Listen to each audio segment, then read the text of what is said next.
When modelling on a budget, it's easy to gaze enviously at the latest ready-to-run releases, not just locos but rolling stock too, and it's here that the costs can soon mount up. But in the next couple of videos, I want to show how, with a bit of effort and inventiveness, we can take a humble Lima Mk2 coach from the 1980s and give it a makeover, starting with the brand new 3D printed interior.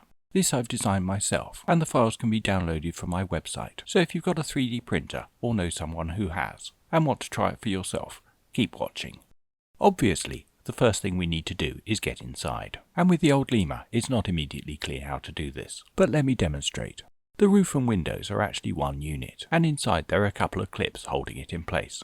Pushing in the two central windows on either side goes some way to releasing these, but the real trick is to give the body a twist, opening up a gap at the end of the roof, where there's another plastic clip. This usually pops out relatively easily, but you may need to prise it open with a blade. Then the whole thing, roof and windows, just lifts out, revealing the clips on the side of the roof unit and the old interior, which we're here to replace. The original is a pretty basic affair, moulded in a rather inexplicable pale beige. The seats and tables made up of simple box shapes, with lots of cutouts and adaptations for the various clips, and holes in the floor for the bogey spindles. The ends have very little detail, with no toilet cubicles, presumably so it can be dropped in either way, and adding these is going to be an immediate win for our new interior, the first iteration of which is largely a copy of the original. Designed in Tinkercad using similar simple shapes, and printed using a bog standard grey filament, which I'll be using until I get the design right. The most obvious addition is the toilet cubicle, and the asymmetrical seating used on the Mark IIB.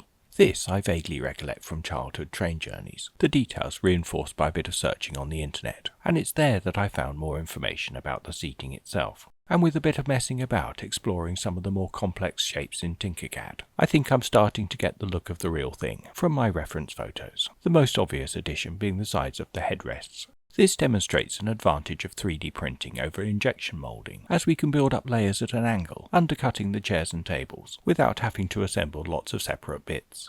Another being that we can do it at home, although with my relatively inexpensive Ender 3 Neo, I am limited by the size of the print bed, so I'm going to have to print it in two halves. And with my third version, as well as further refining the seats and the toilet cubicle, I've stepped the end where they join, so both halves will fit together. Then with some very minor tweaks, here's my final version, printed in blue. The other end will be virtually the same, but I will need to flip the side of the toilet, so they both end up on the same side, matching the position of the windows. I'm a relative newbie to 3D design, and developing the CAD for this was really quite challenging. But actually, once I got one set of seats right, it was largely a case of step and repeat, flipping the groups for the other side, and with all the seats and tables correctly spaced, grouping the whole thing ready for export. And having done all the design work for you is those STL files you can download from the website. Direct link in the description. Once downloaded, the next step is slicing, basically turning our 3D object into layers. For this, I use Cura, mostly because it's free, but it has all the features I think I need, including a range of print quality, which I'm setting at dynamic, with a layer thickness of 0.16mm. We can see these in the preview, stepping up through the floor, the seats and tables, and up to the top of the toilet walls. Here you can see how the sides of the furniture flare upwards, giving the illusion of a space underneath. Then we can save our sliced file, the G-code, to our SD card, ready for printing. My Ender 3 Neo is very much an entry-level machine, but has proven to be great value. We are on a budget after all, and with inexpensive upgrades like a dual-gear extruder, and some homemade additions, my filament guide, and Lego reel bearing, I'm getting some pretty reasonable results. You can see how I made those in some other videos. But for now, let's crack on with this one, as we've got a little bit more to do. With both parts printed, we can see how they slot together. We can also see the position of the toilets, and why we need two different files. Now we want to glue them together, and I'm just raising them off my cutting mat on a couple of cardboard offcuts. This will prevent any glue getting on my worktop. I'll be using an epoxy resin, as our join doesn't have much of a surface area, and we need it to be strong enough to guard against the flexing of the floor. My staggered design will also help with that, as well as perfectly lining up the seats. At this point I must ask, if you do use my files to print your own, please show your appreciation by liking the video and subscribing to my channel, and perhaps consider leaving a small super thanks donation if you go on to convert lots of your coaches. Then when the glue is dry, we can lower the completed unit into the coach, making sure we line up the toilets with their windows. Now we need to do a bit of work on the glazing. My design doesn't make any allowance for the side clips, so we need to cut those off. Even without them, the unit will be secure, the end clips being more than enough to hold it in place. And with all 4 removed with the razor saw, I'm just sanding the bottom with some fine emery paper, so it's nice and smooth. That'll now fit back in, the bottoms resting on my tabletops. But before I do, I want to replace the painted frosting, removing it from the micro buffet window altogether. For this, I'm using white spirit, wiped on with some kitchen towel, not to dissolve the paint, but to soften it enough to scrape it off, for which a thumbnail is perfect. Tough enough to break through the paint layer without damaging the plastic. A further upgrade we could consider is to replace the windows altogether with some flush glazing, but that can wait for another day, and perhaps another video. But for now, it's on with the toilet windows, repeating the process as before. A wipe with the white spirit, softening the paint enough to scratch off, removing the debris with the kitchen towel. As mentioned, my Mk2 is a micro buffet, at least Lima's attempt at one, and even then they haven't really tried that hard. Just a bit of white paint on the window and a red stripe above, which I'm going to paint over, so the exterior matches my TSO interior. I had thought about modelling the counter as part of my 3D print, but when I researched what that should look like, I realised that Lima had put it at the wrong end of the coach. The window for the pantry, basically a repurposed toilet cubicle, being on the wrong side. So instead, it's the outside I'll be converting, which is actually much easier. To keep everything even, I've decided to paint the whole length of the coach, and to make it perfectly straight, I'm airbrushing the line with absolutely everything else masked off. This also means if my rail blue doesn't exactly match the Lima original, it won't be noticeable. But to get it as close as I can, I've actually added a tiny bit of ultramarine to my rail match acrylic, which doesn't take long to dry. And when it has, it's off with the masking to reveal what is now our tourist standard open. For refrosting the toilet windows, I've got some spare film left over from when I did some real windows at home, which I'm going to apply in exactly the same way. Obviously, we only need a tiny amount, and if you don't just happen to have some knocking around, you should be able to get some samples from the various online retailers. Just search window frosting film. Samples will come in various sizes, but should be big enough to do several coaches. On the glazing, Lima have given us a handy line, showing where to put the frosting, which we need to peel away from the backing sheet. This in itself is a little bit tricky, and we want to try and avoid touching the sticky surface, which needs to be sprayed with some water, as does the inside of the glazing, where we want to position our film, sticky side down. The water means we can slide it around a bit until we've got it in exactly the right place, although in this case we don't have to be that accurate. Much trickier when you're doing a full-size window. And just like that, the next thing to do is squeegee out the water, ensuring perfect contact without any air bubbles.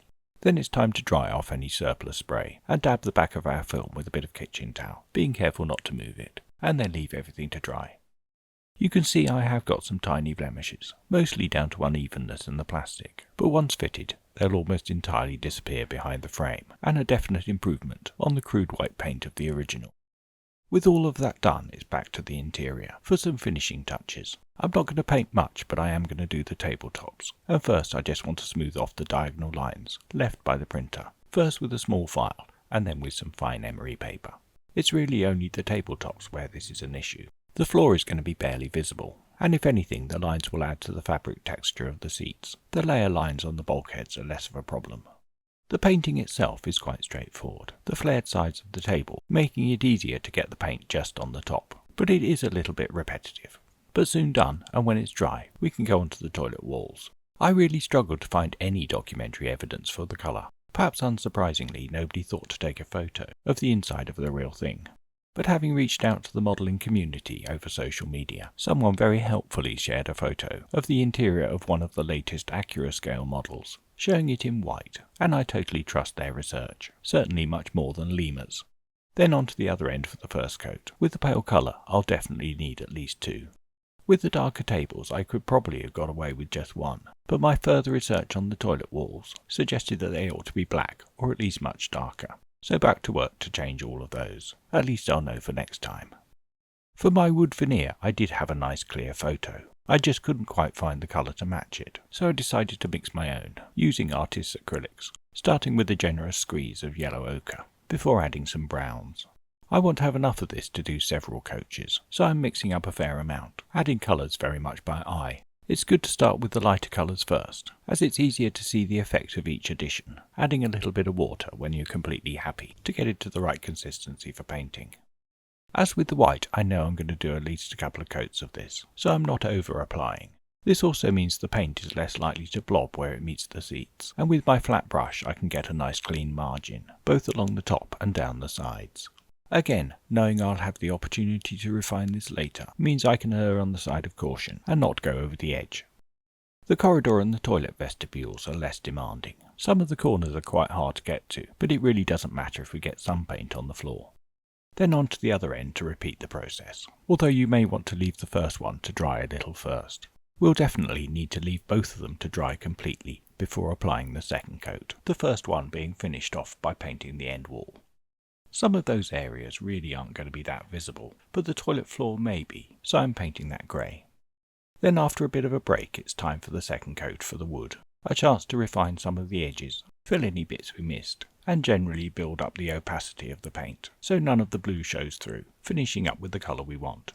The woody tones contrasting nicely with the blue of the seats, just as the coach designers would have wanted. And with everything painted that we're going to paint, and completely dry, we can simply drop in the new interior. The holes in the floor will make sure it's in the right place. We could go on to paint more of the details, but it's really a case of balancing effort over visibility. We don't really want to spend hours painting something that can't be seen. And with our modified glazing unit lowered into place, and clicked home at either end, we can see we've probably got it about right. Our new interior looking pretty good, certainly better than the original. But wouldn't it be nice to see more of it? Which brings us neatly to what will be the next in the series, adding our own homemade LED lighting, which will properly show off our new interior. As soon as that's ready, I'll put a link in the end screen. But for now, if you've got the wherewithal, why not dig out your old Lima Mk2s, download my files, and 3D print some new interiors. And of course, if you do, don't forget to like and subscribe.